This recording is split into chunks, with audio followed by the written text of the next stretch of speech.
नमस्कार, आप देख रहे हैं एसबीटी न्यूज और पेश है इस वक्त राजस्थान की बड़ी खबरें।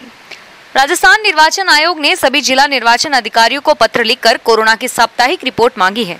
हाल ही में राज्य निर्वाचन आयोग ने निकाय चुनाव को 20 अक्टूबर तक स्थगित किया था और इसके साथ ही कोरोना की स्थिति को देखते हुए पहले भी चुनाव कराने की बात कही थी। चुनाव की समीक्षा के लिए राज्य निर्वाचन आयोग ने सभी जिला कलेक्टरों को पत्र लिखकर नगर पालिका वार कोरोना की साप्ताहिक रिपोर्ट मांगी है, जिसमें कलेक्टरों को नगर पालिका का नाम, संक्रमितों की कुल संख्या, रिकवर हुए मरीजों की संख्या, सक्रिय मामलों की संख्या और मृतकों की जानकारी देनी होगी। पीएचईडी में एलफॉर्म के नए नियमों पर विवाद छिड़ गया है। प्लम्बर्स को पंजीकरण केवल खंड कार्यालय तक ही सीमित कर दिया।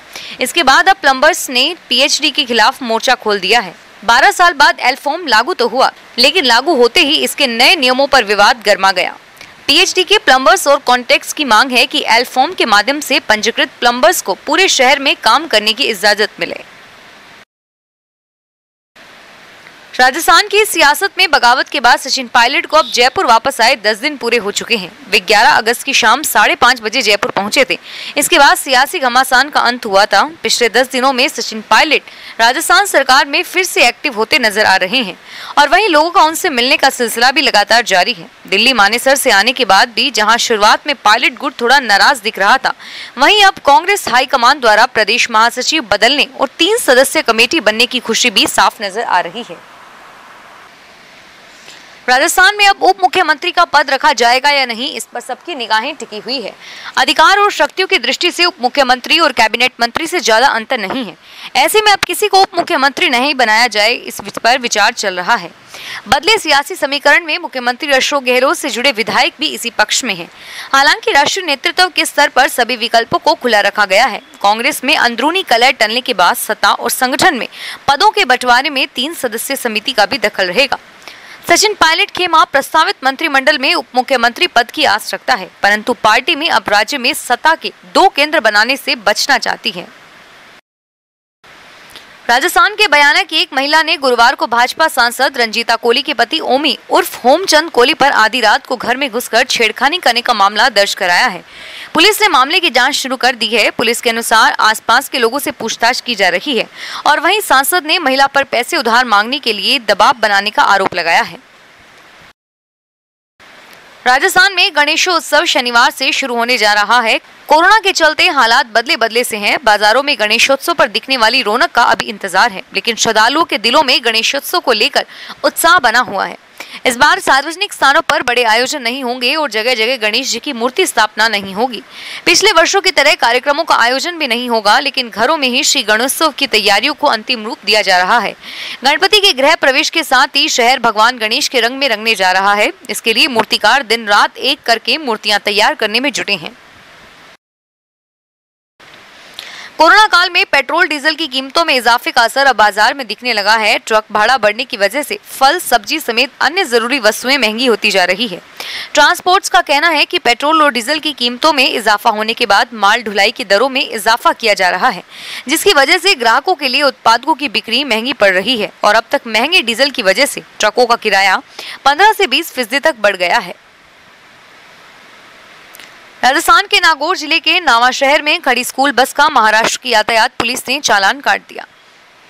ई चालान का संदेश बस मालिक को मोबाइल पर मिला तो वह हैरत में पड़ गया। नावा निवासी अनिल कुमार गोड़ ने बताया कि उनके निजी महाविद्यालय की बाल वाहिनी RJ37 PA2197 5 महीने से ही शहर के बाहर नहीं गई। महाराष्ट्र ट्रैफिक पुलिस ने बस का चालान संख्या HSPCM 2000650353 से ई चालान कर दिया। जुर्माना राशि जमा कराने का संदेश उन्हें मोबाइल SMS के जरिए मिला। देश भर में कोरोना की वजह से सभी शैक्षणिक संस्थान और हॉस्टल वर्तमान में बंद हैं, लेकिन अब धीरे धीरे शैक्षणिक गतिविधियां शुरू की जा रही है। उसी के आधार पर अब DU से जरूरी जानकारी सामने आई है। इसके मुताबिक दिल्ली यूनिवर्सिटी ने अपने हॉस्टलों को निर्देश दिया है कि वह PhD विद्यार्थियों को छात्रावास में लौटने की अनुमति दे। यूनिवर्सिटी ने अपने छात्रावास को निर्देश दिया कि वे चरणबद्ध तरीके से PhD छात्रों को फिर से प्रवेश दें, लेकिन उन्हें 14 दिन के लिए अपने कमरे में खुद को क्वारंटाइन करना अनिवार्य होगा। देश भर में कोरोना 19 के कारण एक और जहां स्कूल कॉलेजों के एग्जाम स्थगित कर दिए गए हैं, वहीं राज्यों में बोर्ड रिजल्ट आने में भी देरी हुई। अब कोरोना की स्थिति को देखते हुए केंद्रीय माध्यमिक शिक्षा बोर्ड ने एक और फैसला लिया है। सीबीएसई ने स्कूलों का वर्चुअल इंस्पेक्शन करवाने का निर्णय लिया है। बोर्ड की ओर से इस संबंध में निर्देश जारी कर दिए गए हैं और यही नहीं, बोर्ड ने एक फैसिलिटेशन सेंटर भी बनाया है जिसमें स्कूल अपने सवाल रख सकते हैं। स्कूलों का निरीक्षण करने के लिए नए सिरे से निरीक्षण समितियां बनाई जाएगी। निरीक्षण समिति गठित होने के बाद 10 दिनों के अंदर ही सभी निरीक्षण कार्य पूरे करने होंगे। राजस्थान में उद्योग के नाम पर पहले जमीन आवंटन करवाने और फिर संचालन बंद कर भूमि बेचने का काम चल रहा है। इसके लिए न केवल लीज शर्तों को ताक पर रख दिया गया है, बल्कि रसूखदारों को उपकृत करने के लिए नियम कायदों को ठेंगा दिखाया जा रहा है। जिला प्रशासन की ओर से लीज शर्त में स्पष्ट अंकित है कि जिस गतिविधि के लिए जमीन लीज पर दी गई है उसी रूप में उपयोग किया जाएगा और फिर भी यह आगे दी जा रही है। कोटा में प्लाज्मा डोनेशन का कार्य तेजी पकड़ता जा रहा है। इस डोनेशन से ठीक होकर कोरोना पेशेंट घर जा रहे हैं, लेकिन वही नेगेटिव पेशेंट दूसरों की मदद करने के लिए कम ही आगे आ रहे हैं। ऐसे में टीम जीवनदाता को अथक प्रयास करने पड़ रहे हैं और उसके बाद जाकर 1 या 2 डोनर तैयार हो रहे हैं। राजस्थान में कोरोना संकट को देखते हुए कर्मचारी संगठनों के आंदोलन इन दिनों सोशल मीडिया पर ज्यादा चल रहे हैं। मंत्रालय कर्मचारियों के साथ ही अब कनिष्ठ अभियंता भी ग्रेड पे बढ़ाने की मांग को लेकर सोशल मीडिया पर एक्टिव हैं और वेतन बढ़ोतरी के लिए ट्विटर समेत सोशल मीडिया के अन्य माध्यमों के जरिए अपनी मांग उठा रहे हैं। कनिष्ठ अभियंता अपनी ग्रेड पे 3600 से बढ़ाकर 4800 रुपए करने की मांग कर रहे हैं। राजस्थान इंजीनियर्स एकता मंच के अध्यक्ष नंदराम गुर्जर का कहना है कि कनिष्ठ अभियंता के कार्य सीधे जनता से जुड़े गए हैं और बाकी विभागों की तुलना में काम भी ज्यादा रहता है। ऐसे में ग्रेड पे बढ़ाने की मांग की जा रही है।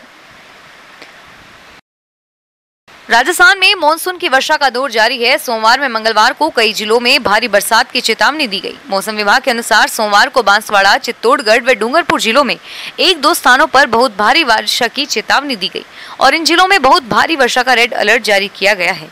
इसी तरह विभाग ने अजमेर, भीलवाड़ा, बूंदी, बारां, बांसवाड़ा, चित्तौड़गढ़, डूंगरपुर, झालावाड़, कोटा, राजसमंद, सिरोही एवं उदयपुर जिलों में भी बरसात होगी।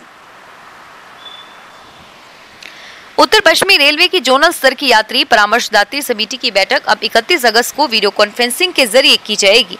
इसके लिए समिति के सभी 58 सदस्यों से बातचीत की जा रही है। रेलवे के महाप्रबंधक आनंद प्रकाश ने बैठक आयोजित कराने के निर्देश दिए थे। दरअसल उत्तर पश्चिमी रेलवे के विकास के लिए बनाई गई राज्य स्तरीय कमेटी का कार्यकाल इस माह के अंत में खत्म होने जा रहा है, लेकिन पिछले 6 महीने से कमेटी की एक भी बैठक नहीं हो सकी।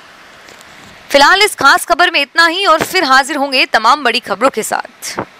SBT न्यूज के वीडियो देखने के लिए हमारे चैनल को सब्सक्राइब करें और नोटिफिकेशन पाने के लिए बेल आइकन पर क्लिक करें। धन्यवाद।